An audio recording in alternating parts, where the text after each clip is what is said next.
Ladies and gentlemen, coming to the ring, it's the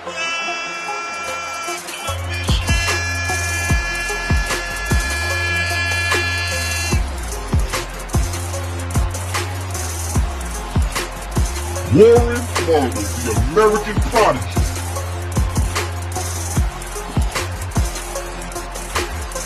Dre on wheels. Don't lie and act like I'm crazy for saying it. Talk about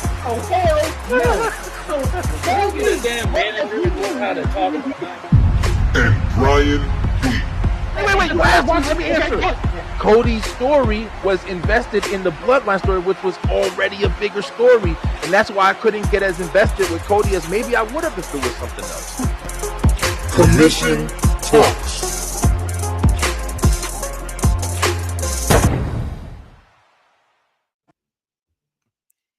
Yo, what it do, everybody, man?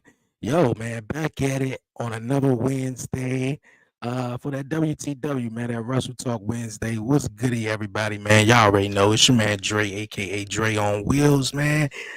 I've been off, a week or two or so for commission talk, man. There's been a lot going on. So, yo, what's goody, everybody, man? Welcome to the 11:30 podcast, Talk Pro Wrestling Commission Talk edition, man. So, you know what that means when I say commission talk. I got the guys with me, man, rolling up on this week's episode. Of course, Brian B. and my guy, Warren Marlowe, you guys, man. But before we do everything, man, we get into all the good stuff. I appreciate everyone tuning in. We live across all the 11:30 podcast social media pages, specifically YouTube and Twitch, you guys, man. Also, make sure you subscribe to Buzzing with Marlowe and the Beeline Entertainment LLC. But if you're new to the show and if you haven't done so already, definitely do me a huge favor. Hit the like button down below, comment, subscribe, follow, and don't forget to, follow the 11:30 podcast on all social media platforms, man. Definitely hit that notification bell so you'll be notified for real. All right, now that's out the way, man.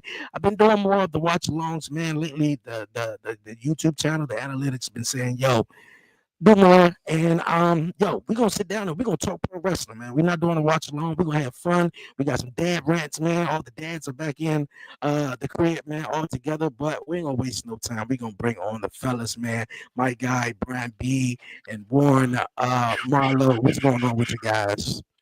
What up, Dre? It's another day. It's another day. Hey, I want to say something real quick, man. I want to say something real quick while we in the commission. We in the commission, baby. StreamYard. What up, yo? We got 3 content creators over here who use your services, and we've been using them for a little while, man. You can go back and check the records, check the record book. We all, make content on this lovely platform very religiously at this point. I'm gonna need you guys to get your shit together. I need you guys to get your shit together a little bit because we've been kind of going through some stuff recently. Like, definitely we saw like the changes that's happened. I don't know who took over the company or whatever, but I'm over here trying to share it live and I can't share it to the platforms. And y'all got something going on every 5 minutes. I don't know what's up, but y'all gotta fix it. Yeah, they do. They do. First they took away X or Twitter. They had to pay for that shit. And now, I was just trying to do the same thing, stream to Facebook and some shit. And it's telling me to having some technical difficulties. But hey, I think Warren had to dip out for a minute. I think he'd be back in though. But B, what's going on with you, my guy? How's everything? Going all right, bro. Everything's not. I mean, we were talking before, but besides that, like it's not. I'm not really doing bad. I'm actually doing pretty good, man. I've been up on all 4 shows. We back at it. Yeah. We got some newcomers coming to straight to the Roast Wrestle Talk tonight. We got a new STR Nation member actually coming this time. It's crazy. She's been in the chat with us all week. She's been looking forward to it. So I'm looking forward to you guys meeting her tonight. And you guys saw we had some co-hosts on the web show. It's just been going on, man. I can't wait to do our the entertainment show is back tomorrow. Hey, that's what's up. That's definitely what's up. Warren, how's everything, man? I know we were chatting, of course, before we came on, but it's a day. As you can tell from the shirt, I'm going for one person. So we'll see what happens Friday, but hey, it'll be let's have some fun today.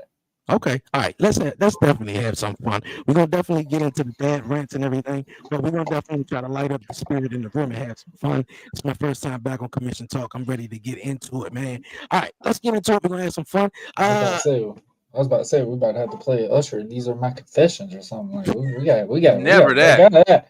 We got to break out of that now. Usher is a two-time. He's You a know, two-time in that song "Let It Burn" These is are my it's starting to be confessions. more sketchier nowadays. Hey, all brother. right. For real. Uh, uh, For real, for real. last week, you guys, on Friday Night SmackDown, the general manager Nick Aldris, man, made a huge announcement, man. WWE, rewarding the women, man. I've been saying, for some time over the last couple of weeks, the women. I feel like in wrestling, not just in WWE, but just in wrestling. Obviously in WWE too, because with the big news, man, they are freaking killing it, man. Each and Yeah. every week, we got the news.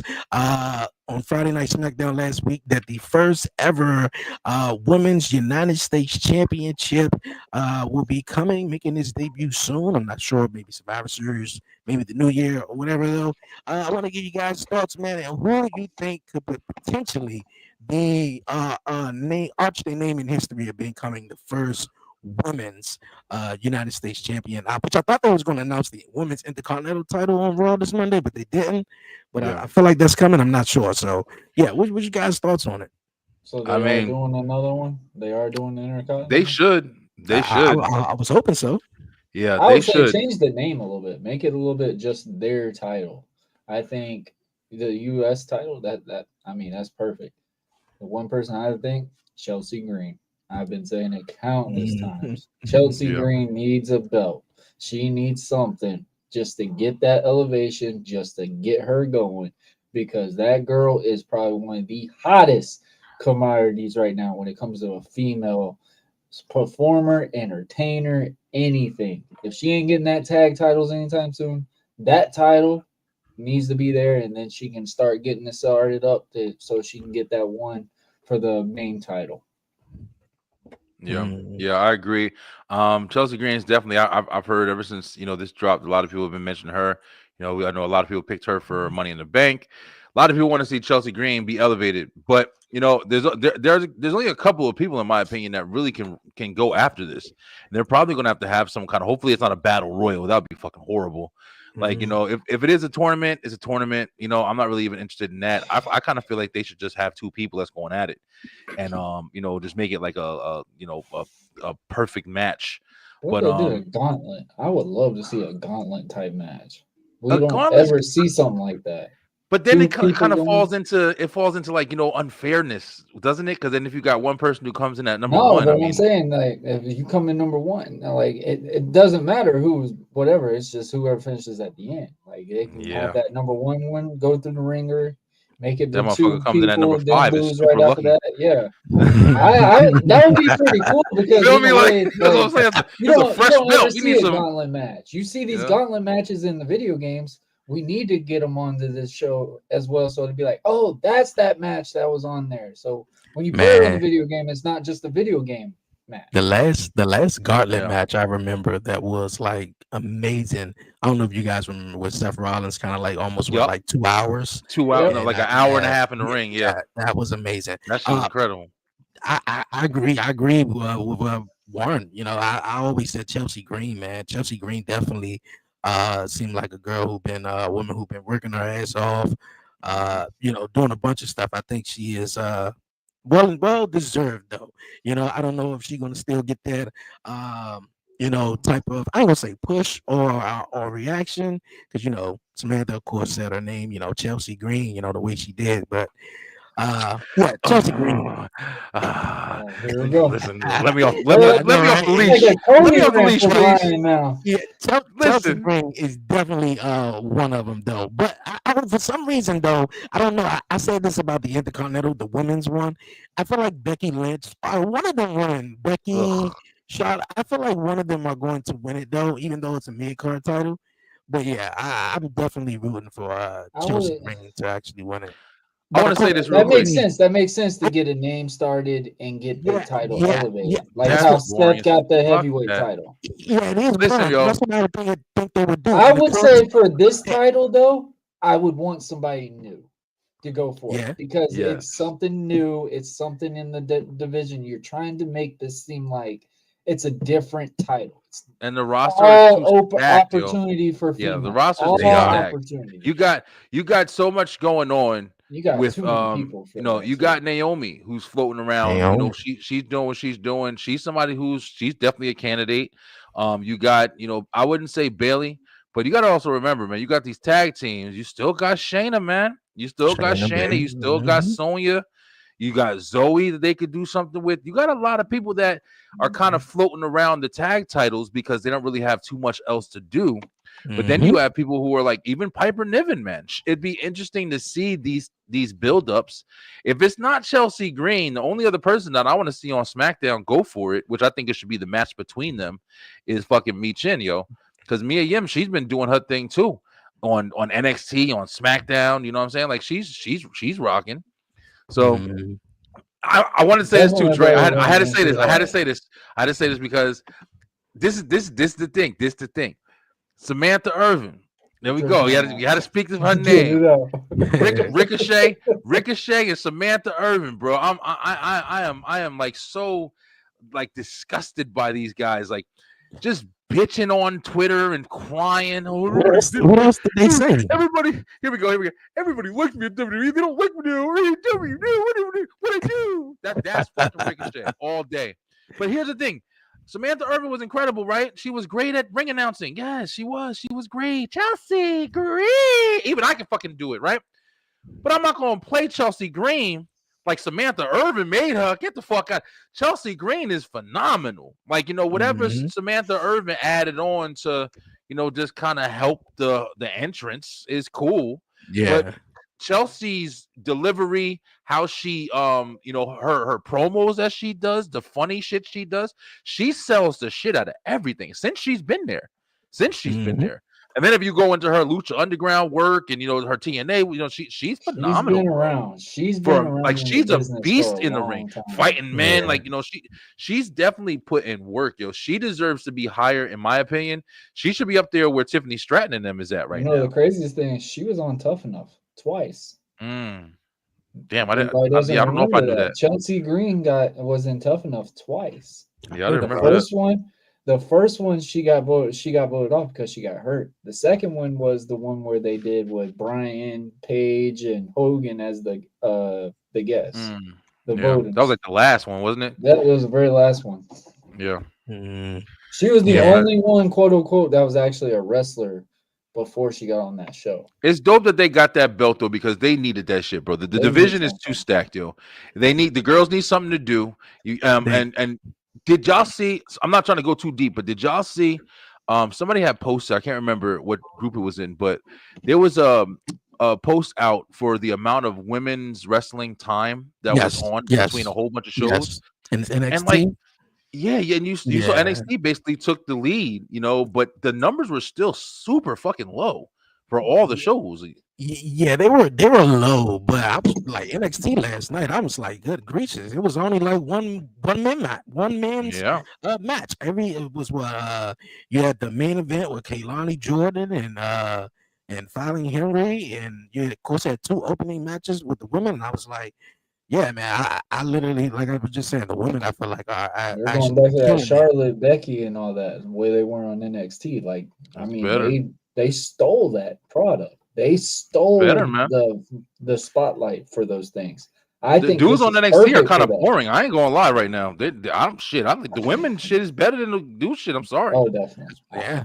For real. I mean, and this is one thing I say, and especially I know this is off topic, but when we talk about that WWE ID thing, man, this is stuff that we're looking at. They are looking at an overall thing. You don't have to be a pro wrestler to get into pro wrestling, especially in the WWE program. It's easier to get coached into a WWE program without being in the independent realm because you don't have that ego. You don't have that gimmick where you just stuck on and that's where you want to be.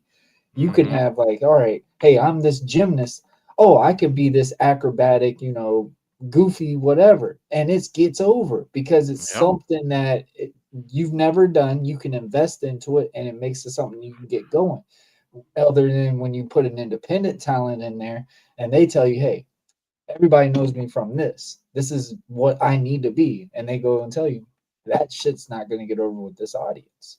And that's something that's where it really can get that elevation. So seeing this title and seeing these things for this women's, man, that telling you that a lot of value is getting put into these things, because most of those girls on that roster on NXT right now did not do the independent realm before they got in there. Kalani Jordan, I think, was the only one that did it. All of them other ones, they had to grope in and just get into that feel and figure out, hey, how to be a character, how to tell a story. Stephanie Valcour, she didn't have the Julia. Oh, I don't know about that. Those, I'm talking about like the main NXT girls. Those girls, yeah, they've been Jada Parker for 10 years almost. Yeah, I know. Like Nikita Lyons, she was Nikita Lyons was a reality girl. Yeah, she was reality TV. I don't respect them. I know it sounds fucked up because we got our great example like the Miz that came from reality TV and just became a legend. Before our eyes. Nikita doing good. I haven't really watched. Nah, she ass. She really is super ass. She ass with an ass. I'm not even attracted to her like that, but I'm just saying she ass. Nah, I think she a clout chaser. I'm sorry. Yeah, in the beginning, I think she had a lot of people. She had a lot of heads turning, and I think now it was just really showing those, especially if you follow her on social media, and even when she's doing the ring down, it just feel like, okay, yeah, you're not really here to be here. You're kind of like here. You can tell. You can tell that when she was on that MTV show or I Love New York, whatever the hell it was. Yeah, I'm not saying reality stars can't make it because, like I said with the Miz, but I'm just saying you do got your Eva Marie's, you do got your, what I'm saying, like there's the ones out there just trying to make a name for themselves. And Warren, to combat what you're saying, like that's the only thing about when you're not in it for the business. Like you got your Baileys, you got your people who've been wrestling since they were 16, Tegan Knox, and what I'm saying, Becky Lynch. You got these motherfuckers who've been wrestling forever on the independent circuit, and then their dream was always to be a superstar. Like it or not, man, usually 9 times out of 10, those are going to be the longevity motherfuckers that's going to be lasting with the company, and the ones who are just like there for the moment, maybe the ones who are in and out. So it's a hard kind of it's a hard thing to develop with the talent at this point because there's so many avenues that you can take to get to the spot, but it's like who really wants it for that position. Like I was even saying about the announcers, Mr. Joe Tessitore, however you say his name, he's great, man. He's good. He's getting good. Let's talk about him. He's an announcer, right? Yeah, I don't know if he's a wrestling fan. Still to this day, I don't know if he's a fucking wrestling fan. Yeah, I don't know. He can catch the average audience, and that's something that I like about him. He does an introduction to get you. Hey, and I think that helps the average person that don't watch wrestling all the time. Could go, hey, I could understand him because he watches it all like my perspective. That's a good point. Joe Tessitore reminds me a little bit of Marinello. Marinello, he did boxing. Yeah, he did the boxing on Showtimes and stuff like that. And he did a whole lot of other stuff. And so that reminded me of him. But Joe Tessitore, though, I'm not too sure if he's 100% a big wrestling fan, but I know like the first week you can tell, like, okay, yeah, this guy's struggling. He reading a bunch of notes or trying whatever. To like study that. Shit. Yeah, for real. And now it seems though like he's getting better at it. Put it down, man. He's getting better at it. Put it back. He's getting better at it though. But I don't on the side of him either. So it's like he's literally learning this shit off the fly. Rip. Yeah, as he goes. Yeah, I mean he's a commentator for years. It's got to be some kind of like push and play shit. But at the same time, yeah, if you're not a fan, to me, if you're not a fan, it's a little bit. Have you watched him like commentate football games and stuff like that? You could tell he's a lot different with those. Yeah, I probably have seen it. More involved in the football and stuff like that. He can understand. That's why it matters.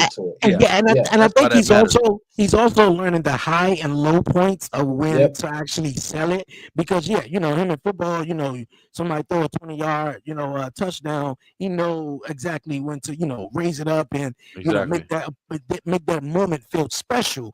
Then in wrestling, wrestling. Like the first night he was there, I was like, okay, you could tell that's like a big moment, but he's just actually just calling it just as just Play calling by it. play. Yeah. Yeah. So I feel like he's growing at it though. But you did say one thing. If I was the average wrestling fan, and I know I watch football a lot, I know that voice. I know Joe Tessitore. I know he used to, call Monday Night Football. So I'm like, Yeah, well, this wrestling, okay, maybe I'll tune in and check it out. So the he did relatedness. touch the You gotta last. give that boy respect too, because that dude ain't never taking an off day. But you gotta think football games going on through the whole football season, and then he's doing wrestling at the same time.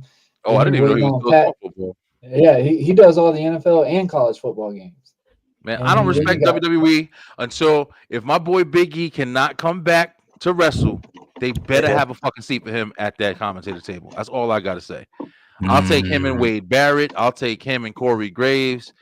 Big E should be at that commentary table. There's no way Yeah, that he man's does. got the energy. He gotta have it somewhere. Put it down. Yeah, he does well on the kickoff. Jones giving his slamming 7 at the end of the post shows and stuff like that. But Yeah. he's dope though. I know Brian. Before you was talking about the Big E one, what was the number 3 you had on Commission Talk? Seth Rollins ending Roman Reigns streak. You was like, man, if that don't Yeah. happen, yeah. That was a Speaking of, big thing, yo. That yeah, was a it's, big thing. And still, yo, you want to we know went in a something? full year Speaking for of that that. shit, Yep. speaking of that shit, like, look at everything coming around. Like, Mhm. as you can see, Seth is literally, they always bring it back because the Shield, man, the Shield, they started together. They were brothers, and the Shield was so big. Like, the Shield changed so much of WWE. It's not fucking funny. I think people forget, bro. The Shield came in right when the big names like Cena and CM Punk and even Randy Orton in a way, them guys were starting to die down, bro. Daniel Bryan was elevating, Ryback was elevating at that time. A lot of guys it was a new group of fucking stars that were starting to take over, and those are the ones we got now. And in the mix of that, the at the top of the list was Shield, and them motherfuckers has dominated for the last 12 years. It's been 12 fucking years. So just them, anything that they do together that brings anything, even Mox over in AEW, people are watching because they remember him from Dean Ambrose. He was, oh, that's Moxley from, ain't that Dean Ambrose? You go, that casual AEW watcher will be like, that's the It's nigga a from the Shield. AEW fan, man. They're like, yeah, no, that's John Moxley. Exactly. You know what I'm saying? But at the end of the day, you grew up watching this motherfucker be, in the last 12 years being part of the Shield. So the Seth Rollins thing, the tie-ins, every time I see anything with Roman Reigns and then Seth Rollins involved, I'm instantly in that shit because I know the history. The history is speaking volumes.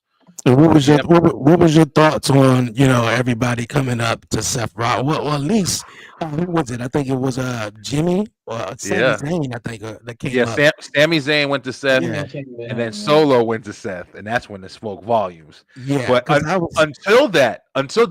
say it real quick. Until that, let me be dead ass real. I wasn't even fucking thinking about Seth Rollins involved with the War Games match. But when I saw it, I was all for it immediately. I didn't even think about it. I think this is also good for Seth. This kind of puts Seth in a new light. Real fast, everyone who's watching that was at Grand Rapids, Michigan, no spoilers or anything like that. Even though we've been hearing spoilers, who can potentially be the 5th member. But we just gonna have fun here, not knowing which one, the new bloodline or the Roman's bloodline? Roman's bloodline. Actually, both of them.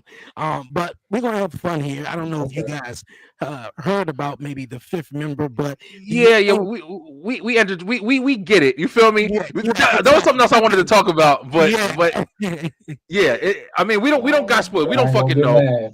But but it's just like I'm gonna get mad. You see his head already go. They playing it, right? They playing like it could be Seth Rollins and then potentially somebody that Seth Rollins been fucking around with for the last little feud he had. So we'll see. It might not. They might swerve. It might fucking be Lance Anoa'i or whatever. And if Bronson Reed is put into this storyline, this is what he deserves. This man came from nothing. I remember when I saw him on AEW, I was just like, dude, you're a big guy in this big old single. I don't care. And literally, this man has taken the ball and went over and attacked one of the big names in Raw was Seth Rollins. And let he's on TV every single week. He's not doing the enhancement build up crowds no more. He is literally going against the big time guys. Bronson Reed fits being in the bloodline because one, if anybody doesn't remember, if you don't see his arms and everything, the dude is Samoan. He's Samoan, And so shit, it fits. Yeah, he's He Samoan. is Samoan. Yeah, he's Samoan. You know, I thought he was though. He's not a He's part got of their tribal, family. He got but he is tribal all the way Samoan. down from his legs, Okay. man. So Yeah. I mean, Bronson Reed fits this because honestly, this makes Bronson Reed because he's in a major PLE, the first main event, and if he is in this War Games thing, he has to be one of the major factors to He get will be him one of the major elevated. factors. So He I would will say be. Bronson Reed would be a great selection for the That'd be new awesome. bloodline. I would love it. I would love it Yeah. too. I think it's a whole 360 for Braun Bro, Strowman. I'm invested in them. I'm invested in them now I was because gonna say when Braun you Braun look at this Strowman, stuff, right? Yeah, it's a whole lot of bronze right now for me. Braun Yeah. Strowman, Braun Breaker, Braun this is just a whole lot. But yeah, Bronson Reed, definitely, man, the 360, even from 6 months ago, a year from now. I love Just the where he's countless at right now, tsunamis taken because out now of it looks like it matters. It looks like when he hits that Yeah. main move, you go, ooh, And he- ow. and it's really a basic thing, you know, like if you want to be the big guy, you got to take out the top guy in the room, you know. And he took out That's Seth right. Rollins, and he hit a half a dozen tsunamis. And I know War Games, man, he's gonna do a tsunami off the top of the cage, man. It's gonna be Who taking that? incredible. With Yeah, I the know. thickest Sami Zayn, that's all I knee can pads think you of. could take. one of the Tongas, I believe. Well, he's on their team, so Yeah, yeah, it would somebody's be taking Sammy. that Is all belt. I can think of. Yeah, Probably But won't Sammy. yeah, you guys It'll are be absolutely right. Like, Sammy's got to be the what's his road name? runner. one of the biggest breakout stars of this year, you know, for sure, was Bronson Reed. And believe it or not, it wasn't even that long ago, man. Because like you guys are saying, like, you know, remember he was in and out. You know, they kicked his ass out. You know, apparently he was kind of a big deal in Australia. He when he was wrestling out there or whatever, like he said fucking you know, Rhea Ripley was like watching him and kind of like, you know, a fan of his and shit. So it's like he's been doing his stuff for a while. He's been doing it for a while, yeah. But when he jumped in that, like we all said, and apparently that wasn't scripted. They just did that shit. That's one of the big things. That was man. Seth's call. That was Seth's call for him. I didn't hear it was Seth's call. I heard no, that the crowd said it. Seth said he was was only supposed to keep take going. one. Seth said he'd take one, but he said it on the Pivot podcast. He said, but we needed to make him. We needed to make it matter. Like, hey, when he hits this shit is real. It hurts. It's this. It's impactful. Yeah, and that's why he took about 5 times. He said he regretted it, but he said taking it makes that matter and makes him impactful. Yeah, that interview, that was a good interview, by the way. Really good interview on the Pivot Joint. But I remember the one he was talking to Chris Van Lee, where he was talking about, you know, he was supposed to do one, but he wasn't supposed to do 6 of them. No. That was the thing, because he started listening to the fans and was like, that's I heard. They went from booing them to actually like, oh shit, like they were cheering. They were cheering. Yeah. So he just started listening to the fans. And he was like, okay, I'm gonna just start doing more and more. Yep. About a 6th one, it was like they went from like, oh no, he's beating himself, to like, oh my god, like do it again. I was in my house rooting for it. I'm like, fuck Steph. I'm done. Let him go. But that was the best part, because like right now, ladies and gentlemen. Listen, that shit. But that's the moments, bro. But I don't understand why. You know, we've talked a lot on these shows, bro. And I know one thing that we've always talked about is, how do you make stars? And, you know, one big thing is, of course, you know, you got factions. Factions is a big way to make a name, easy way to make a name, pairing with somebody who's important and make your shit important. But at the same time, when you're not in a faction, how do you make stars? Everybody don't got to be a monster, bro. Everybody don't got to be you don't got to flip trucks. You don't got to do all this crazy shit. All you got to do is be impactful. And that moment was impactful, bro. I was like, he went to the back. Remember the whole setup? He went to the back. He was talking to, and they were brushing him off. Not now. I'm busy. And Bronson said, "Oh yeah, motherfucker, you busy?" He went to that ring. He had nothing to do with Seth Rollins. It was nothing. He never talked to Seth Rollins before. But he went in that shit and splashed his ass. And then he saw him laying down and he splashed his ass. I was like, holy shit. Then he went up there and splashed his ass again. And then he fucking splashed his. Everybody kept, stop, please. And then he started walking to the back. Remember, he walked to the back. And he said, wait a minute, that motherfucker's still there? And splashed his ass. That shit was, talking about it now was like, yo, that shit was great. That's bro. that's like one of those old South Parks. Oh my gosh, he killed Kenny moments. Bro, that shit was great, man. To this day, as soon as I see Bronson, let's go. I don't know who team me on.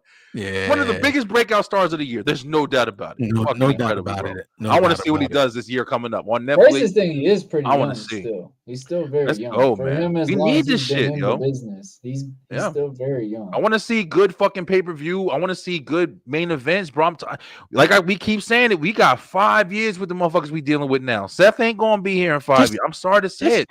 Just think about it though. Like, just, we got the OG bloodline and we got the new bloodline going up against each other at War Games. And you throw in Seth Rollins, who Seth Rollins was really the op, though, going up against Roman Reigns. That's right. Nearly, 6-7 months ago at WrestleMania, and talk about how you never teamed with him and everything like that. And, I don't know Seth. I mean, ever since Seth came back, and even Roman, I want to see Roman and Seth go at it because I know it's a whole lot of story to go into that. Like even Roman Reigns losing his status and tribal chief and all that is really because of Seth Rollins. And it is.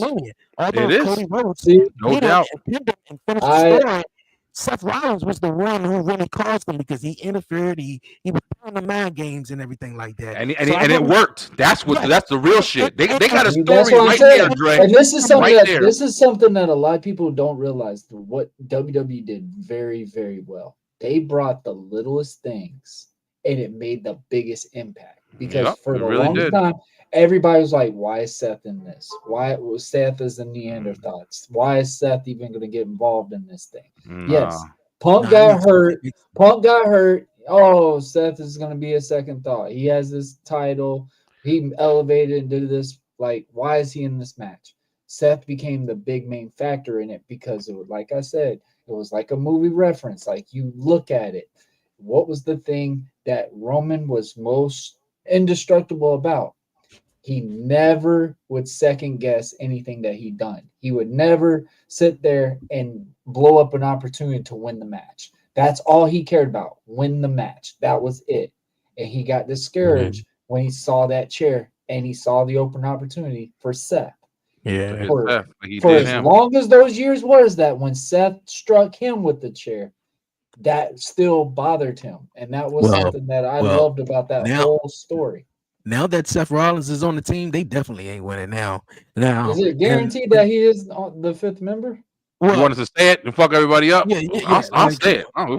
We can go ahead and say it. Like if you wanted to be said though, like Seth Rollins is, I'm pretty sure Seth is going to be the last person. Let's put it that way. I just gotta say this part. I'm happy that the bloodline is back together again, but I felt like it was way too rushed. No. All the stuff that Sammy went through, Sammy should have had at least 2 episodes where he's going, I want to question this. Hear me out, and I agree with that though. Because somebody said, I saw it on social media. This right now, Roman is still gonna be the heel, and I have got a great theory with this. Paul fucking Heyman. Paul is going to make him realize. You remember who the fuck you were? He's going to be the one that's probably going to be instructing the new bloodline later down this in the whole thing too. That's a hell of a theory. I don't know. But hear me out though. I feel like I agree with you a little bit, and I think it is a little bit too rushed. But I think it's happening just fine. The only thing that I would have done is, where's Dr. Shelby at? I would have sent these motherfuckers to family therapy right about now. Someone else said that Kofi and Xavier should go to Dr. Shelby, which I thought that was interesting. But the family dynamic, between Jimmy, Roman, and Sammy Uso, Sami Zayn, you put into it. I think it's real interesting, man, with all of these guys sort of been through with Roman Reigns, mental, abuse to Jay and everything like that. And it like, come on, man. Like, I'm not just about to just Okay, now I'm just gonna team with you though. Just because the other guys over there calls me my title. Well, I'm just gonna go after them instead of just teaming with you. But Yeah, I would have had you right. like You're definitely right, but they are playing it. You know what I mean? It's not like they're just all like a happy family and shit. Like there's definitely a lot of like There's gonna be a lot of second trouble. guessing. There's a lot of turbulence, but at the same time, it's like I understand. I can't argue with somebody who says it feels rushed. At the same time, it's like it can't take too long. You feel me? Like we got to build at some point. Ain't nobody trying to watch fucking Raw for fucking four weeks. You could do a whole episode building. where you're like playing with it, going, "Hey, this is what happened." Especially when Sammy hit Roman, you could have extended that out a little bit longer, and then all of a sudden, me I personally, don't know. I think it's where it needs to be. It could have just been one episode or whatever like that. But I would have just had them. That's what I'm saying. Just a whole episode. Just talk about what they've been through and everything, and how Jay feel, how Sammy feel, how Roman feel. Because Roman just said it, man. I keep saying it. Roman Reigns is the same old Roman Reigns. He ain't changed now one bit. That's the highlight piece, though. Roman's not the baby face. No, he's not the baby face. He's only the baby face.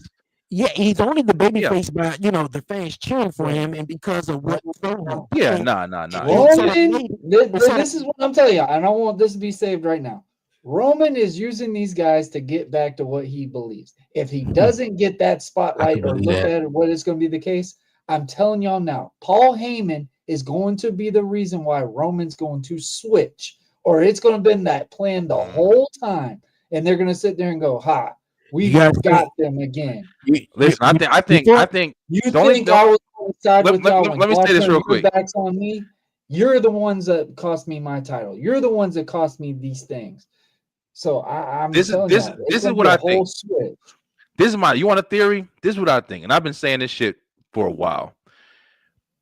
Remember, bro, these motherfuckers is gonna wind up turning on Solo. There's no doubt about it. They're going to turn on Solo. The WrestleMania match, in my opinion, I think, I can't see it not happening, is going to be Solo Sikoa versus fucking Jacob Fatu. There's definitely going to be a Mania match there. now, if you have them turn on Solo, like you're saying, Roman is definitely not a babyface. No, hell no. He is working his stint. He's finding it hard to apologize. He can't apologize. They still making it very apparent that Roman's still out for fucking Roman. But that's why I think that they're holding back Paul Heyman. Because I think what Paul Heyman's going to do is be the voice, the wise man, the one who helps them bring this shit together. So when you left Tribal Chief, he thought he was the and when they flip on fucking Solo, I feel like that's when Roman's gonna get the Ula Fala and say, "You follow me." And Solo's gonna apologize or do whatever the fuck he does and say, "You were right. I was wrong. You are my tribal chief." And it's gonna be that big fucking moment. And I think that's where The Rock steps in. You're not and I think that's what's gonna elevate Roman Reigns to that babyface status that we haven't even seen yet.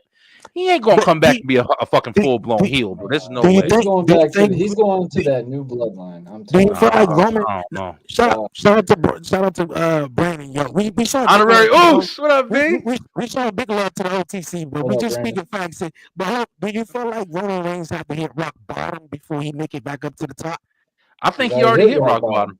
Yeah, here's my thing, and this is my whole thing. Family, his Overfala, his belt, the wise man.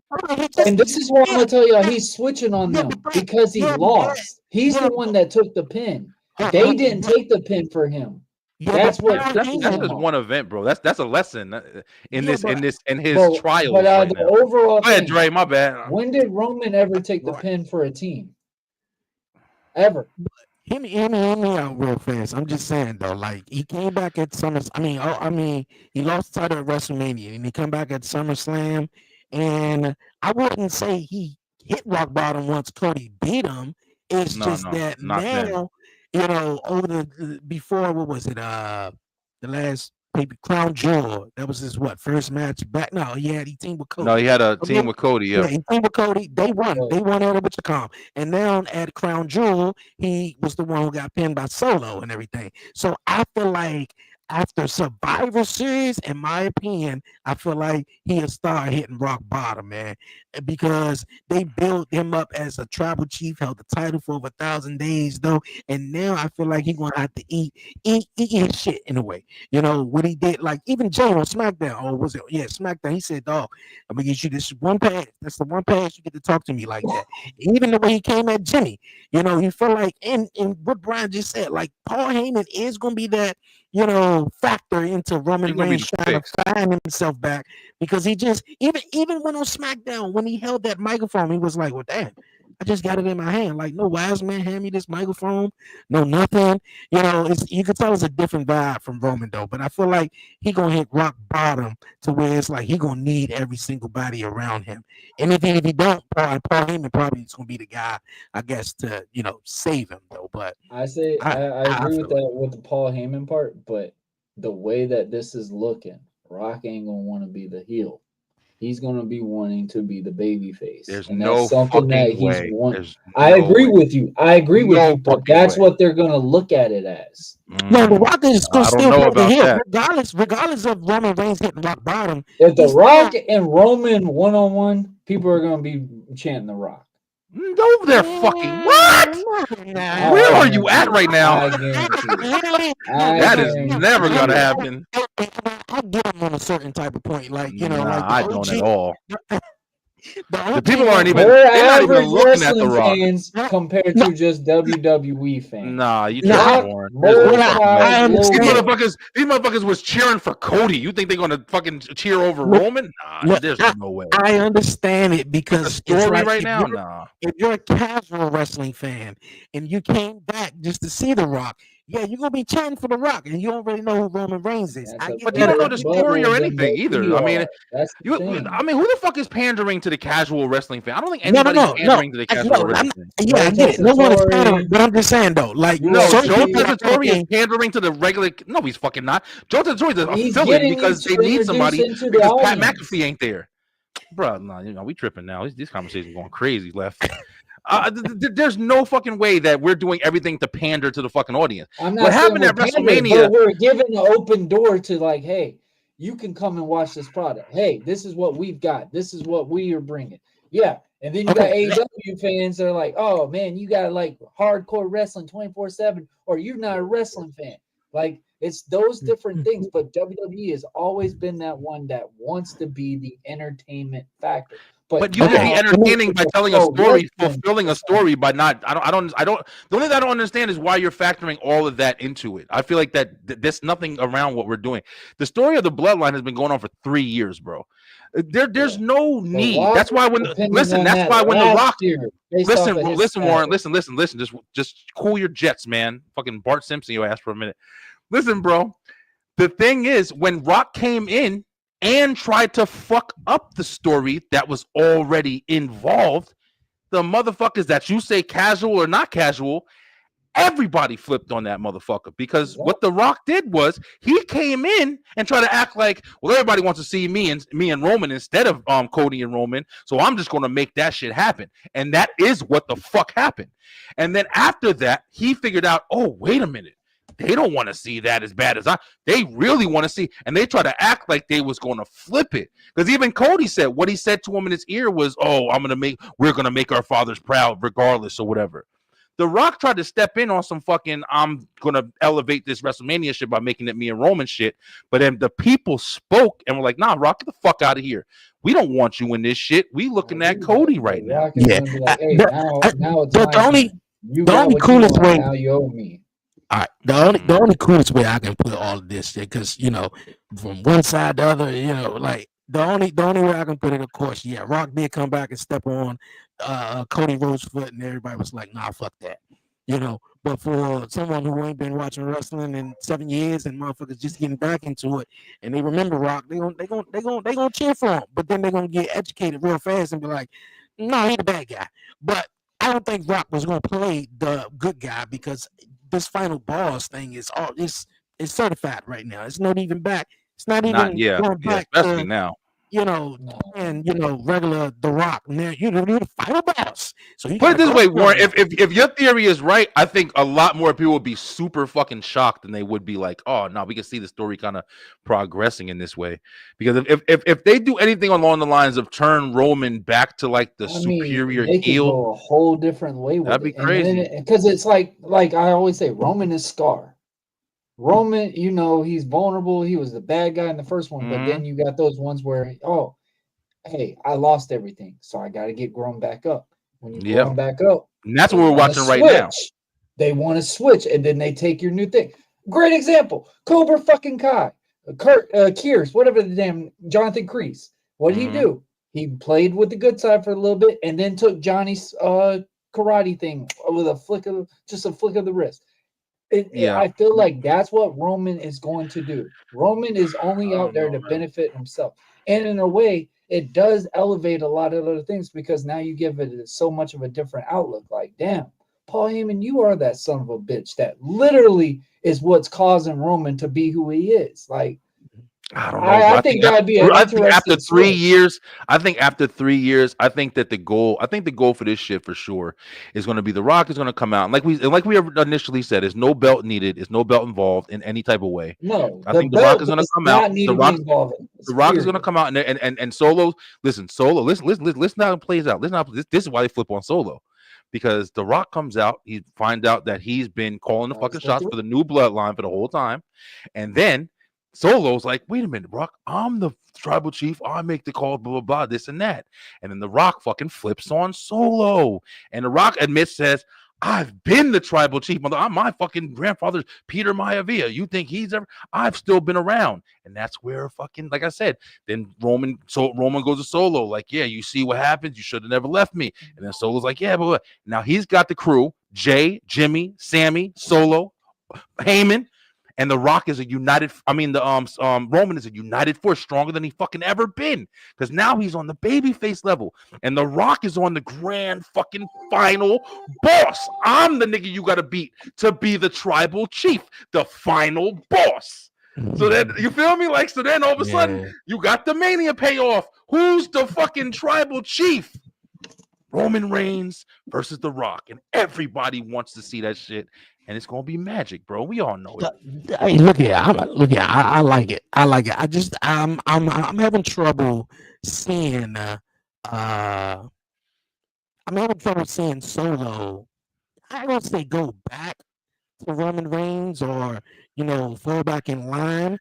Because I'm like, he's been this tribal chief. Yeah, of course, I can see The Rock being like, yo, I'm in charge of this new bloodline, XYZ, of course, with, Jacob Solo and the Tongas and everything.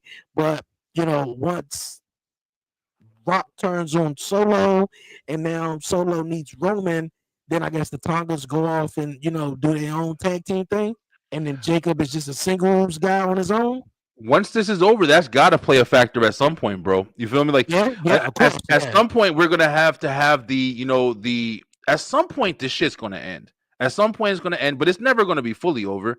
We saw how big of a success Jey Uso has become. That's got to play a factor in this as well. Because I'll be honest with you. Before the blow up of Jey Uso, I thought the fucking Usos was getting back together and they was going to run rampant. Like, I thought they was going to run through the tag team division and come back on top. But now that Jey is so over, I mean, it's hard to tell, man. Jacob is definitely a fucking star. You're gonna see him pulled on Friday night. Listen, bro, I'm telling you right now. I think, in my opinion, that was one of the greatest, right up there with fucking Jey Uso and the "I love you, Roman." That same shit, like, that Jacob Fatu is next fucking level of this shit, bro. There's no doubt about it. But Solo, Jacob, the only thing I hope after all of this happens is they don't get lost in the shuffle, bro. Tama Tonga still has a lot to show. He's had a lot to show. There's a lot he does. I don't know about Tongaloa too much, but these guys are all individual stars, man. Solo's individual star. The only one, Tongaloa, is the only one I can't really see like individual. Yeah, but I believe they're probably going to make them as a tag team, and of course we're going to get that matchup down the line where we're going to get the Usos versus the Tongas. I think that's Mania. I'll be honest with you. I think that's Mania. Yeah, and of course, Tama Tonga is actually the one everybody likes. More out of both of the Tongas though. But I can see them definitely being in the tag team division doing their thing. Jacob Yeah. Fatu is definitely going to be a huge superstar. It's just that Mhm. now that since you put Jacob in the mix, and we already see Jacob being this big guy, just what's next for Solo in a way, So, like you Yeah. said, him possibly, bowing down and acknowledging Roman Reigns that he's a tribal chief or something like that. But Just remember, yeah, Solo was always like I always go back to this shit, bro. Just remember how loyal Solo was to Roman. And even as the tribal chief, bro, he's done nothing but say it. Listen, I want Roman and Jay. As long as they acknowledge me, that's all I want. He don't hate them. He wants his family. He always wanted his family to be with them. and you know the But crazy thing, Roman gave the marching orders, he had to flip. the crazy thing is though, a lot of people won't accept is that Roman didn't turn on nobody. Roman didn't turn on nobody. Everybody turned on Roman Reigns though. He needed it. Whether it was Sammy, Jay, Jimmy, Solo, everybody turned their back on Roman Reigns. So I mean, like, hey, it's something to think about. Definitely. I think he did turn on Sammy. No, Not really. Not really. Sammy was the one who hit him in the back with the chair. Yeah. He Okay. flipped on Sammy, but he didn't turn on him. I mean, he pulled the emotional card, Kevin.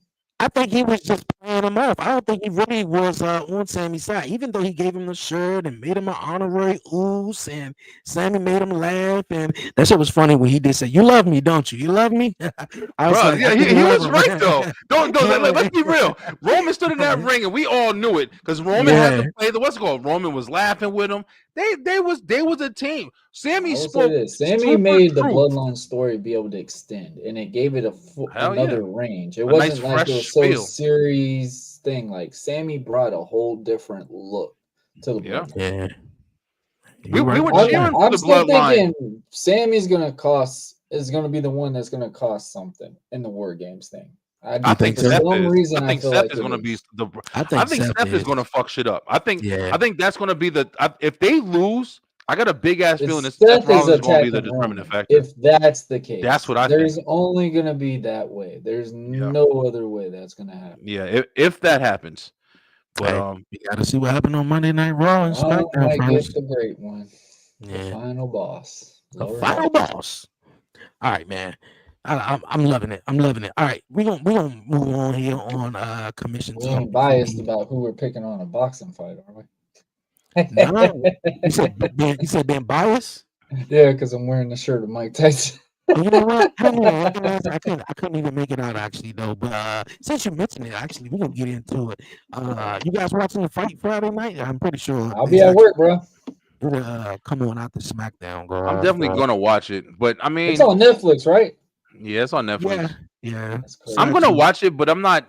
I mean, you gotta remember, man, we always get sucked in these stupid spectacles, bro. This is it's just a fucking fun thing that these niggas is making millions of fucking dollars on, bro. If Tyson gets his hands on Jake Paul, if it don't go a long distance standpoint, it's Mike Tyson.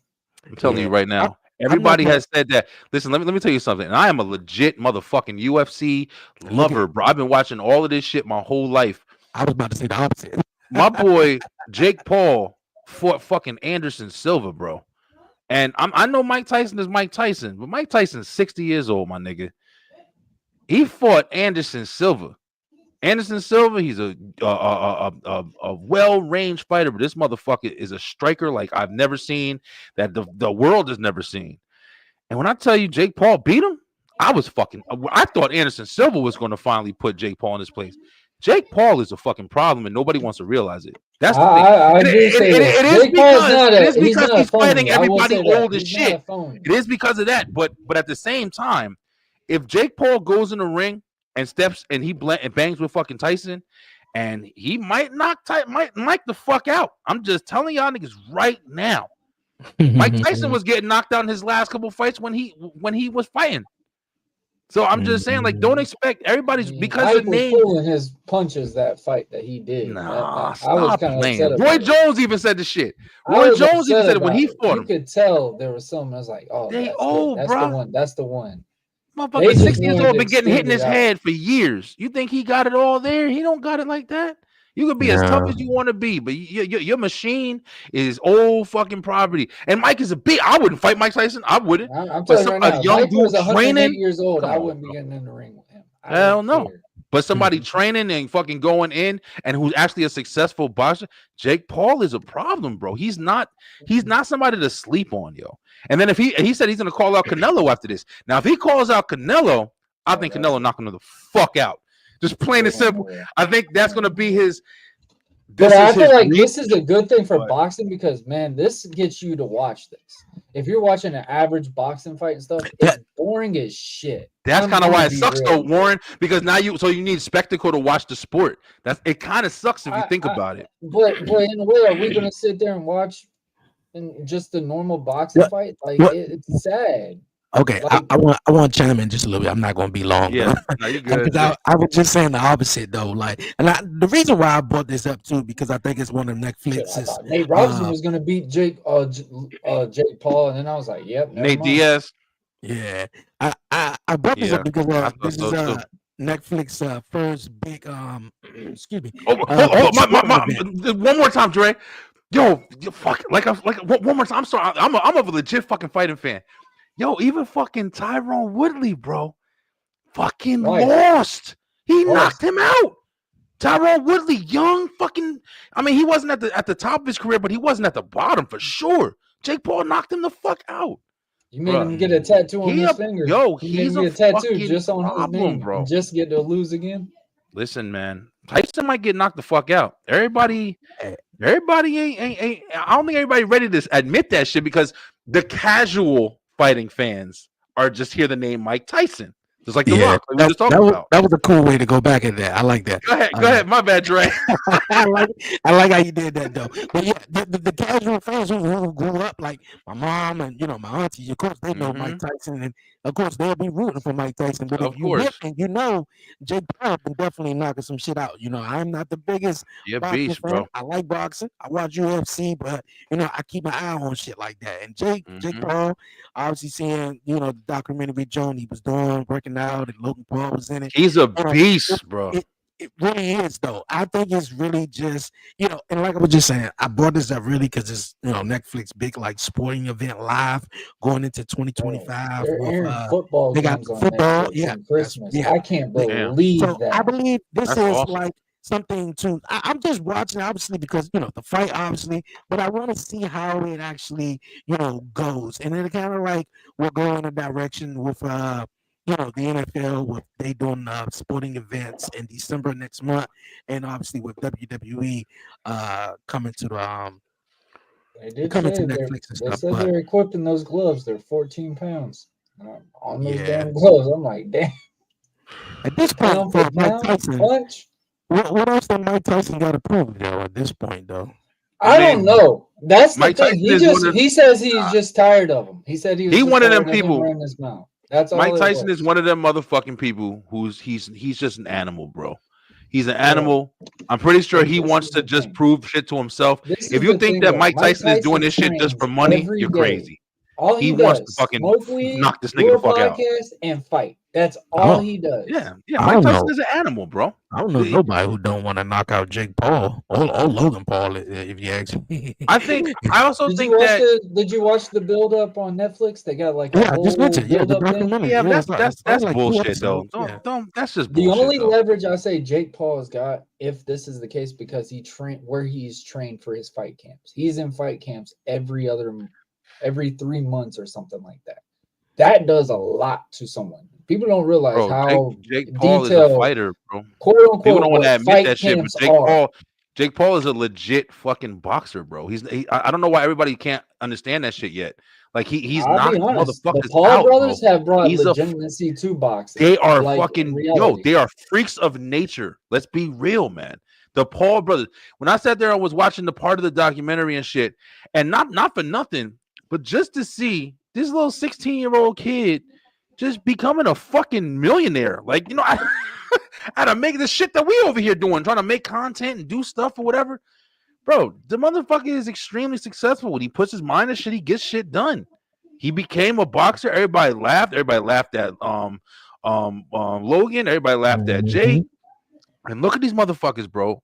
Stepped in the ring with two of the greatest in the world.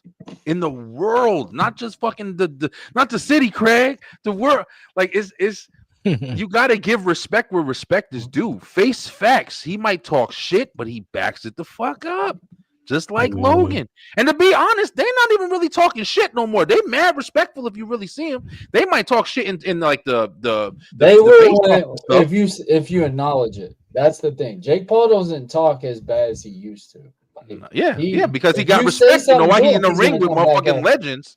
But yeah, he got respect. I'm excited to see it, man. I mean, especially in this era, who would have said we could see a Mike Tyson fight? So let's see if we can really bring it. Mike gonna get knocked the fuck out, bro. Yeah. Everybody that I heard, every legit fighter that I heard was like, damn, kind of scared for old boy. Like, you know, he going to the ring. He's 60 years old, man. He's 68. 68. Is he 68? I think he's pushing 60. He's pushing 60.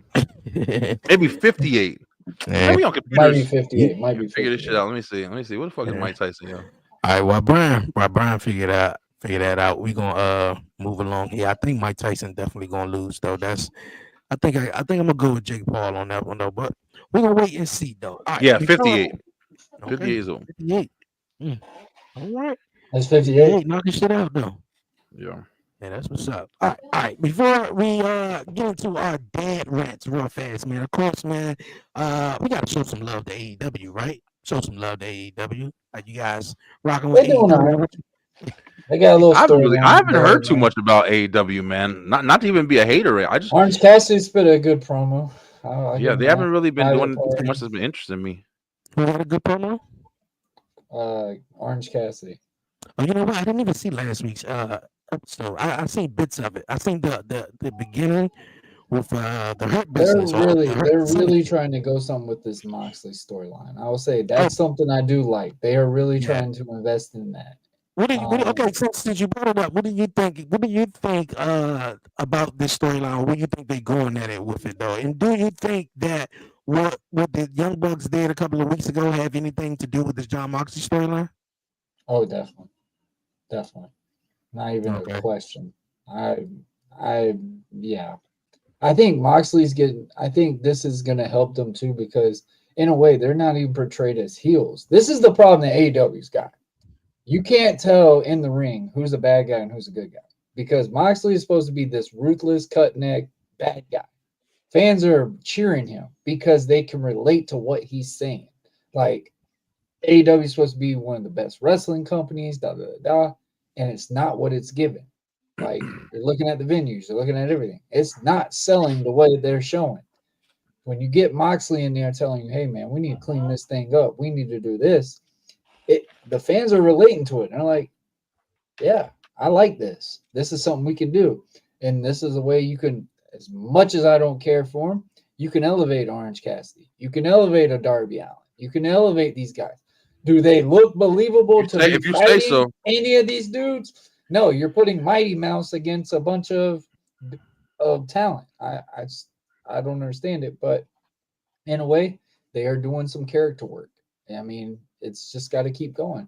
And don't rush it. Let it go. Let you get to the dynamite.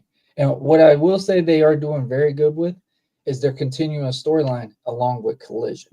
That's helping it. It's helping you. All right, hey, I need to tune in on Friday to watch Collision. I need to tune in to whatever day these other ones are, because there's something of the storyline that I caught on Dynamite helped me to go keep watching it. So, okay, because I was about to say, man, I think that's one reason why I stopped watching Collision.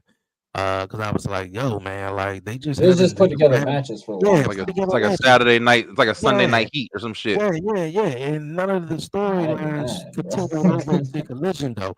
But however, though, I think Jon Moxley, of course, I think that's been said over several weeks. John Moxley, of course, working with someone, besides the group that he got in the ring. Haven't seen him with the championship belt over his shoulders. Haven't seen him, with it around his waist. You got a matchup with Orange Cassidy coming up at Full Gear. But however, I think the Young Bucks were straightening up papers that have something to do with them being EVPs. And I think maybe they were EVPs, but they wasn't. But they were just, selling it Oh, they've as been if they were EVPs from the beginning. No. I'm talking about storyline. I'm talking about storyline based though. Yeah, I know what you're Yeah, saying. yeah. Of course, they the EVPs. They But try to cover that dumb. They should have never revealed that they were EVPs. That's what's really hurt this product. Like, if you got this teams, like, especially you got these tag teams that are holding the title. This is one reason why Cody didn't win the AEW championship, because everybody knew, hey, he booked himself to win it. And that's something that he still to this day say, I regret it, whatever. But the Young Bucks have how many times AEW champions? 3 or 4 times now. And they wouldn't put over anybody. Yeah, but Cody actually said, even though joining it, he didn't want to win that title. No, he didn't want to win that title. Yeah. He didn't want to win it because he didn't want people to think, he booked himself to win that big one. Like, he couldn't win the big one at WWE. He had to book himself to win the big one.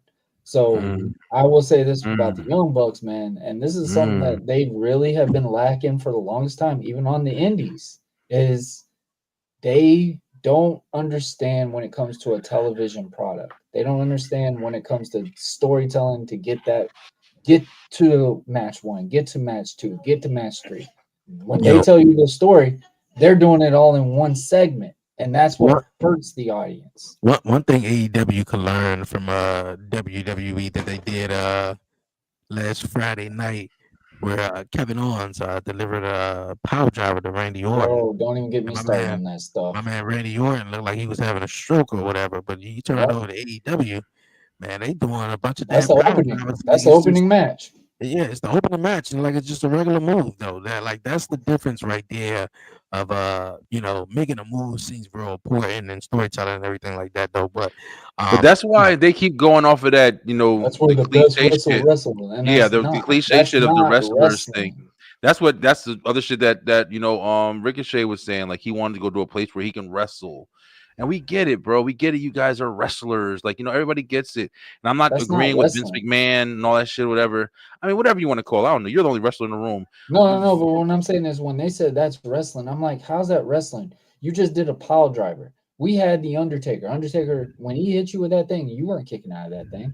When you had Jake the Snake Roberts hit you with a DDT, you weren't kicking out of these things. Like, they've made so much moves fabricated to where it's, what can you do as a finish anymore? What can be a WWE's done that shit too. I ain't gonna lie. Bronson Reed, great example. Him doing that damn tsunami is a basic splash. We used to have that in opening matches. Now, when Bronson hits it, that's it. Because Bronson's also fucking 400 pounds, though.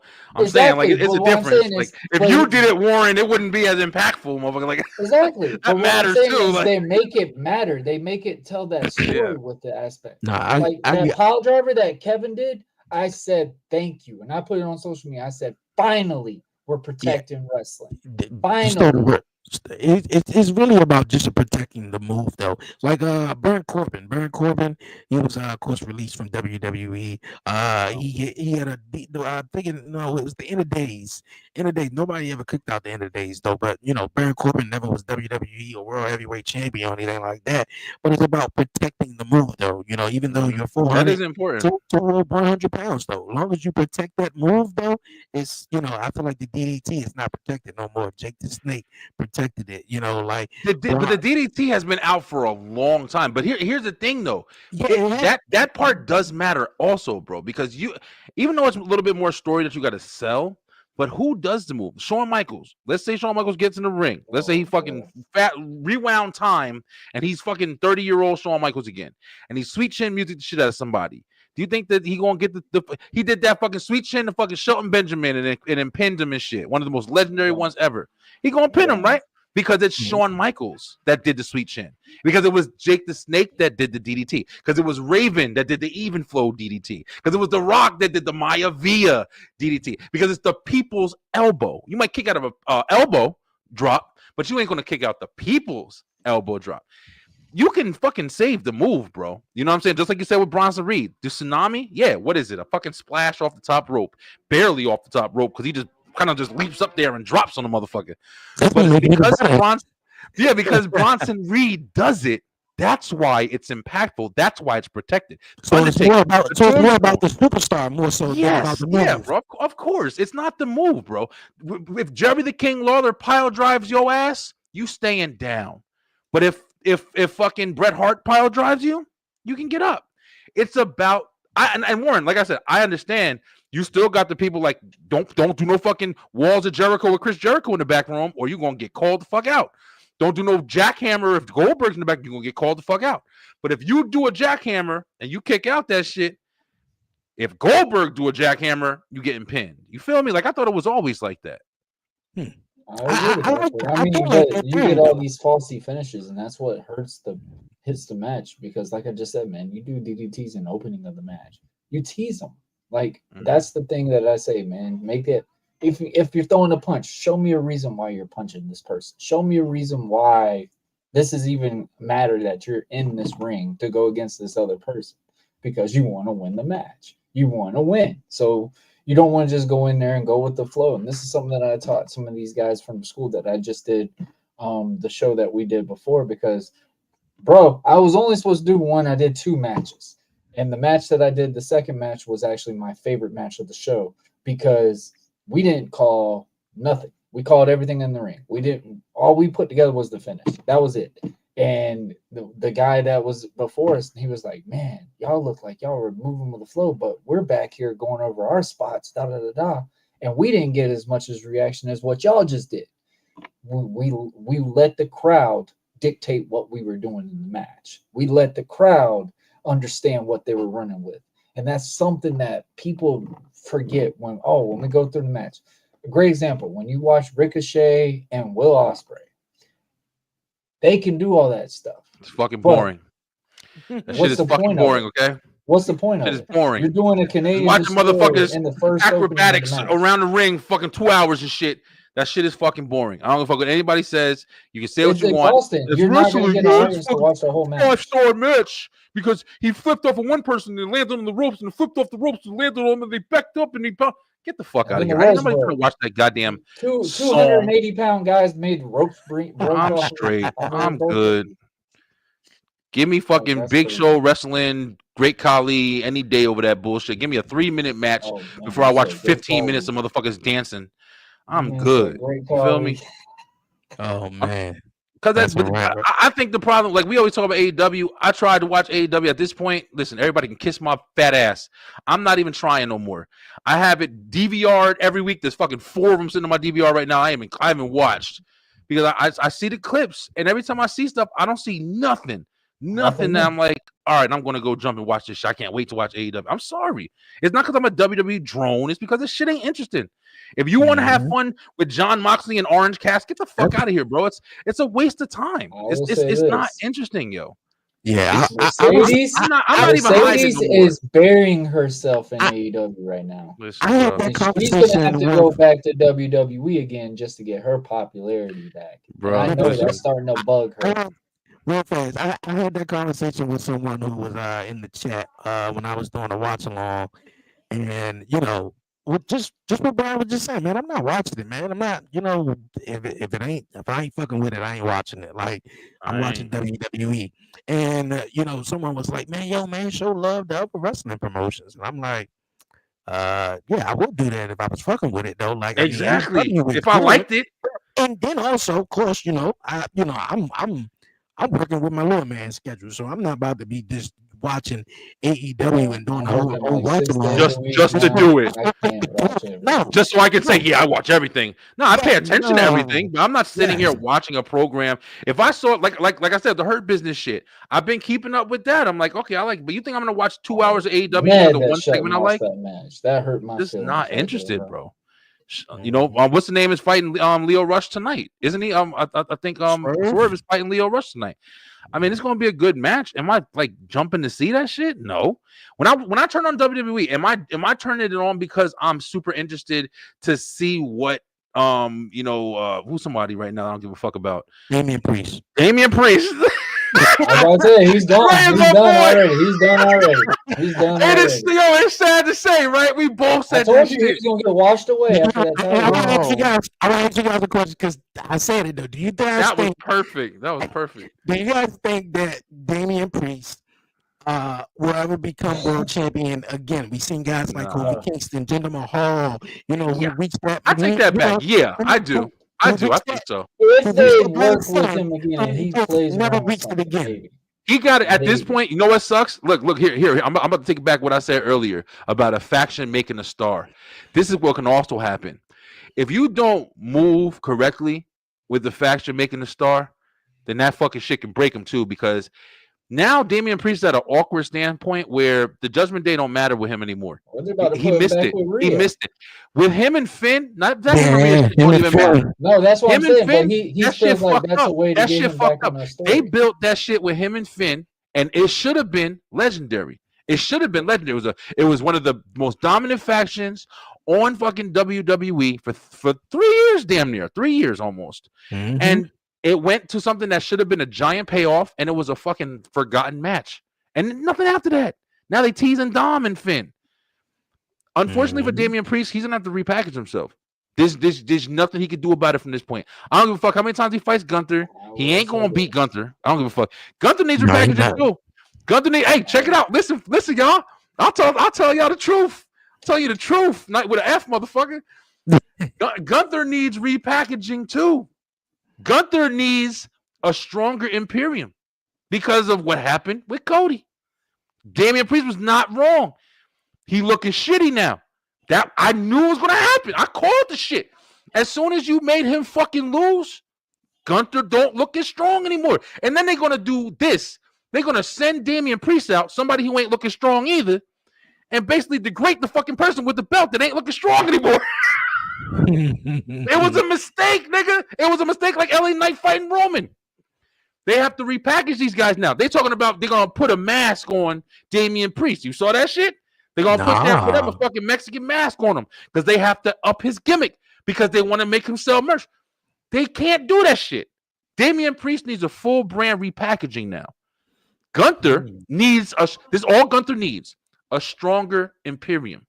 That's it. And we back on top. You think so? Dead ass, yo. Because I'm not bullshitting. Ludwig Kaiser. I mean, Ludwig Kaiser's Ludwig standing out. Kaiser Man. was He's standing out on his and own. he needs to be on his own. Though obviously we all seen what happened with Giovanni Vinci.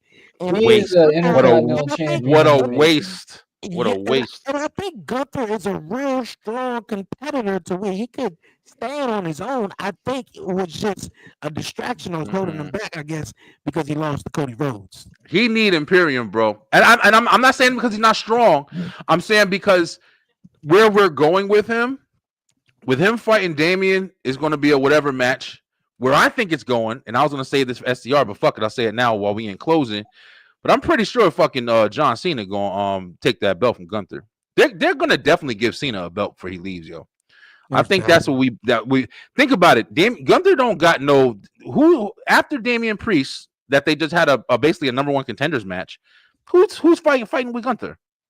Unless they do some Ludwig Kaiser shit, which I never see that happening. Everybody's tied up, bro. I would like it, but I don't see that happening. Who would be the face? Ludwig is a fucking heel. He should be a heel. He should be a strong heel at that. But there's not a lot of positions, man. That's the big thing. There's not a lot of positions. Everybody's playing their part. The Rhea Ripley and Liv shit is getting dried up. Like that shit is dried. They need something for her. It's a lot of Judgment Day shit that I think after this year is over, Judgment Day ain't gonna matter no more. That's why I think they're starting to deflect Dom. I think Dom is on babyface. Is heading to babyface status soon. Yeah, I think they're gonna reunite him with Ray. I think him and Ray gonna get reunited. I don't want to see that. I don't want to see that though. But I want Dom. I think Dom is going to be a top baby face regardless though. But what I think also Liv is going to deflect from Dominic to Finn Balor. That's what I think is going to happen though. And what I think Finn Balor actually needs it though. Like you mentioned, they missed the boat right there with Finn and Drew. They missed Damian. it. Yeah. I don't know if there's any saving Finn anymore, bro. I mean, I would love it, but I don't know if they're saving Finn Balor anymore, bro. It's like when he gets hot, it just never goes through, man. It doesn't sell all the way. Hmm. But I don't know. We'll see, man. This Netflix shit. I think they're also holding back a lot for Netflix, yo. So I don't think we're seeing everything right now. It's going back to 3 hours. Both SmackDown and Raw are going to be 3 hours. So Yeah. I mean, they got a lot of content, and hopefully we get like this raunchier shit. Hopefully they build more people. Hopefully people coming up from NXT. We'll see what happens with the Rumble. I think the Rumble is going to be one of the most definitive Royal Rumbles that we have. A lot of shit got sold to get Roman's belt away. This is going to be the first Rumble where it's active like this motherfucker. Now, you know what'll be crazy, Dre? And I'm gonna say this shit, and I'm not gonna put it out of anybody's grasp. But if John Cena wins the fucking Royal Rumble, I'm gonna be pissed. I'm Oh gonna be man. super. I I think don't think he'll do that. But if he does it, I'm gonna be pissed, bro. looking at the track record for the Royal Rumble over the last couple of years, I noticed that they always go with someone who always either won it once already or won it twice. Like, Mm, what was it? 2017, Randy Orton had won it. I know hmm Seth Rollins won it a couple of years back. Uh, of course, Cody Rhodes won it twice, but it seemed like with the Royal Rumble, they real iffy about who winning that. It's either they're hmm giving it to someone like a John Cena, Randy Orton, or they're just have Cody Shinsuke, win. Yeah. Shinsuke Well, that one year. Yeah, you're Yeah, right, yeah, man. Rey yeah. They, Mysterio that one year. There's always some it's like a random every yeah. now and then, but for the most part, it is like the big names: The Rock, Mm-hmm. Stone Cold, Brock Triple H, Lesnar, Chris that came Jericho, in. Shawn Michaels, Undertaker, all the big names. Brock Lesnar. Yeah, all the big names have been the ones to kind of take it for the most part, but to Yeah, elevate, there's only been a couple of times where they've used it, like Chris Benoit winning the one year, Rey Mysterio winning the one year. Yes, it's usually used for motherfuckers that's either on their way to the top or just whatever. So yeah. We I can don't see. know. Yeah, we can definitely see though. All right, you guys, man. Before we ride on out of here, man, we gonna get into our weekly rant, man, here on Commission Talk. Our dad rant, man. How dad life been going with you? I don't know if Warren's still here or not though. Yeah, I think Warren Uh, dipped out. oh, Warren. okay. Yeah, I know we was chatting a little bit before we came on, man. Before we wrap it up, how dad life been for you, man. Yeah, dad life's been pretty good, bro. I mean, nothing too much. Like, I got teenagers and shit, bro. So it's like kind of dealing with just like, them not listening and stuff like that. I've actually kind of also had to deal with my dad recently. So different end of the dad life or whatever. But it's just sometimes you really try to, especially when it comes to family. I feel like this is the whole episode I had on the web show last night. But you really try to help people, bro. And especially when it's like family, you want to help them. But at Mm-hmm. the same time, you have to also understand, like, you can't help motherfuckers that don't want to help themselves. And that's literally just the strongest shit you could say, and that's what you got to preach, because you have to understand it. Because when you care about people, you really want to help them, and when you see them not helping themselves, it makes you want to help them more. But if you have to know how to say, listen, I'm not fucking magician. If you ain't gonna do it, it's just I gotta live with the fact that it just ain't getting done. And I kind of had to kind of face that too recently. And it's a lot of learning shit, bro. I feel like this going into 40 shit, like I'm just like learning, like I'm paying more attention to the world and gaining Mm-hmm. wisdom, I guess. But yeah, I Yeah. mean, not too much regular shit. Okay. Yeah, I know me over here, man. Of course, uh, dealing with his terrible twos now at the Mm, moment though, where he don't want to listen. I'll just be like, man, look here, man, you gonna have to start jacking him up or something. And she be like, oh, I don't wanna be like that. I don't wanna be like that. I don't wanna mm-mm. be that type of mother. I'm like, look at you, you ain't got to. You ain't got to. But at the same token though, I mean, like, I don't know. I'm still a new dad. I'm still learning. But I'm like, damn, you gotta call me every 5 seconds that he ain't listening to you, and you need Yeah. him to get you something. And I'm in there, and I'm laying down, and y'all up 9 o'clock, 8 o'clock in the morning, and you yelling, come here, come here, come here. And he done ran under the table. He ain't getting from under the table because he done got something of yours with probably her phone or something like that. And I'm just like, Mm, all day long, man. I'm telling you, man. I just try to I know what I try to do. Obviously, if he ain't got no doctor's appointment, try to take him somewhere. Try to find something we Yeah. can do. During the Get the energy day. out. Yeah, get the energy out though, because he'd get up on everything. Of course, top rope and everything. And I'm like, come on, bro, we're trying to save you from yourself, but you want to get up on everything and hurt yourself. So that's really the main focus. Just trying to find time for yourself, and then Yeah. obviously put them obviously first, but try to wear them out. But it's like with me, straight up, like we had this conversation numerous of times. Like with me, he cool, he fine, he cool, and be chilling. Then when Mama come in, he got to act 10 times worse. Yeah. Like I'm like, He oh, know he come he on, man. know who he can press. Yeah, and that's one thing that I mean I think it just ages with kids. Like it's just and like you said, man. I think people do get it kind of screwed, in my opinion. Like they get kind of screwed up a little bit, where it's like you don't have to beat the shit out of your kid, yo. I don't think anybody's advocating for that, but I think that people are. The forms of discipline can be different. I mean, you can be depending on who you are, you can be stern and have a stern enough voice to be like, put that down. And that's all you got to say. And the motherfucker's like, oh shit, I ain't doing that. You know what I'm saying? But Exactly. if there's other people where it's just like, listen, put it down. No, I ain't putting nothing down. You got to say that little backhand, that little quick shot. Back. I said, put that shit down. Ooh, shit. Yo, it needed. It's needed, okay? It Like is. It is, man. you I be feeling gotta like do it a little bit. That motherfucker gonna run you rampant. I feel like I be the only one, man. I just be talking out the side of my neck, and I'm like, I told her the other, well, actually, it was earlier today. I'm like, look here, man, you gotta have a talk with him, and when I mean to Yeah, talk with him, you gotta have a talk with him because with me, like it's real fast. He already know to skip around me. that's Yeah, right. like Yeah. I'm saying, like, cause I be go sit down here, run right to his mother, hold on to her arm, and be like, "Oh, I'm gonna go sit down now." And then Mm-hmm. I tell him go sit down. He'll go sit down and get on the couch, and then I go to the bathroom. He'll get his ass up and go run on her, and I be like, Mm. "Hey, yo, like, yeah, you gotta jack him up. It's not about you being a bad mother. You ain't a bad mother. You're an awesome mother. No, But at the same token, he is a boy, and it ain't nothing. We ain't having none of that where he thinking he can run over top of you because we both in a that's wheelchair and right. shit like that. So it's not, it ain't nothing, not that saying that have anything to do with it, but the same Not you thing, right. like, Yeah. come You on, gotta like, establish dominance, yo. eh, You do have to do it, no matter what. Everybody gotta go through it. Even your boss at work gotta establish. If you're too soft or you're too willing and shit like that, yeah, people are gonna try to at least even unwillingly. They may just try to. They're not gonna be as hesitant with you. They're gonna be a little bit more forward, and it's gonna be a little bit easier to do it if you're allowing it. So, and and like I said, it's not always. That's just the way I handle it. But there's mm, different ways. You know what I'm saying? It's just the consistency is what shines. And like, hey, you doing something? You got something going on? Hey, yo, it's all right. You want to play with that? I told you not to do that, right? All right, now go sit over there. Nah, but I not. Go sit over there. Go sit over there. And I'm the crazy fucking father. That's why it's hard for me to give advice because I'll take your game system. I'll take all of that shit. I'm not going to even lie. He's probably telling too much right now. My son got into some shit. My son, like I said, me and my son been having a lot of struggles lately. He's getting old. He's 13, going on 14.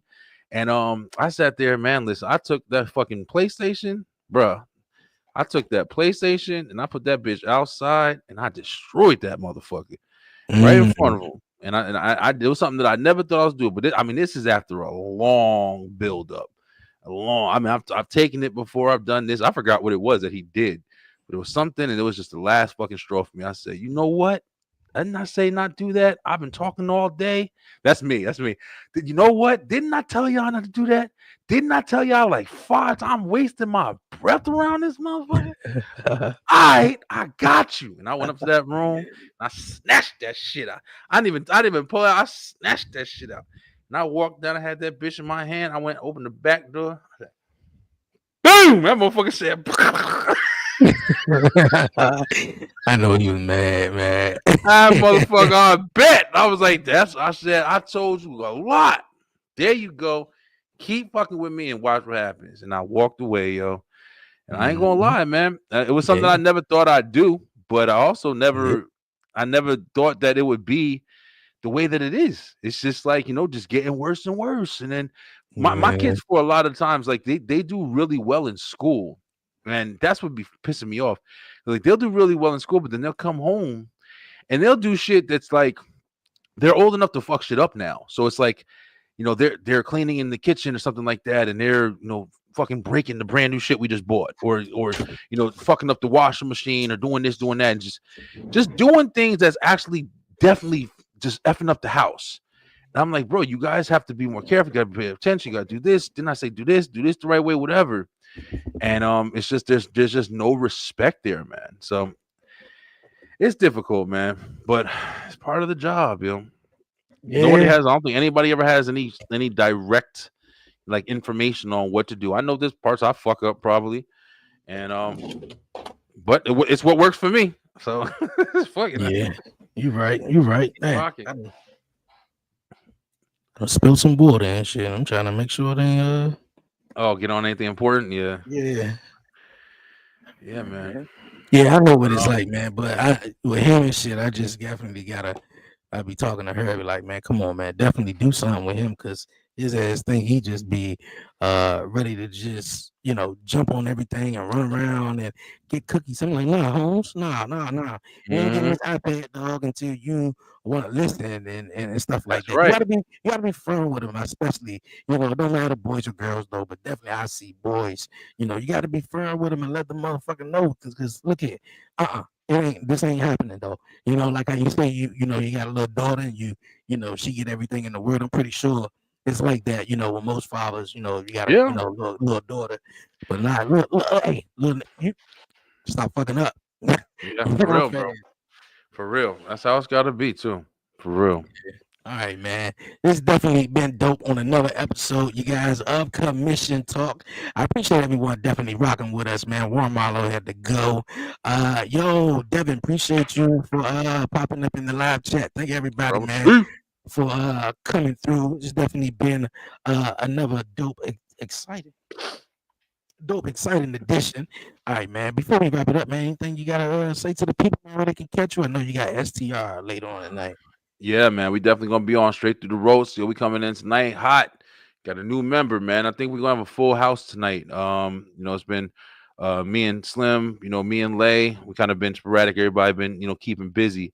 But yeah, we got a new member coming on with us tonight. We're gonna be talking some shit tonight. Should be a really good show. Got some new plans coming in soon too that we're gonna be getting ready for, especially the end of the year wrap up.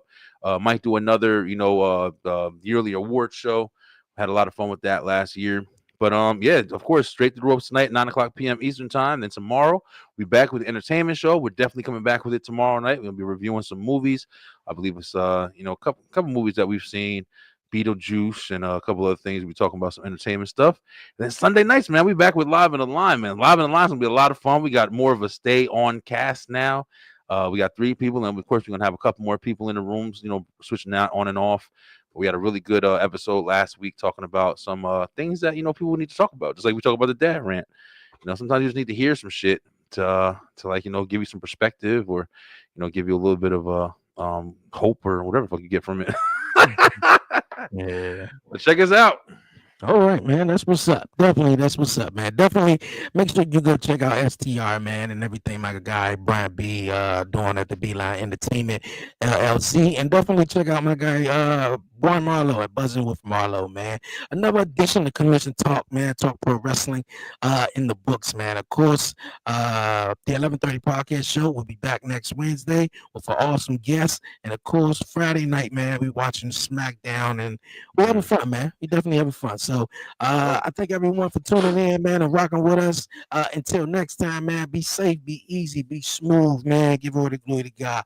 Yo, it's your man Dre, aka Dre and Wills, and my guy Brian B. Yo, man. Warren Marlowe, we out, man. Peace, man. Peace, y'all.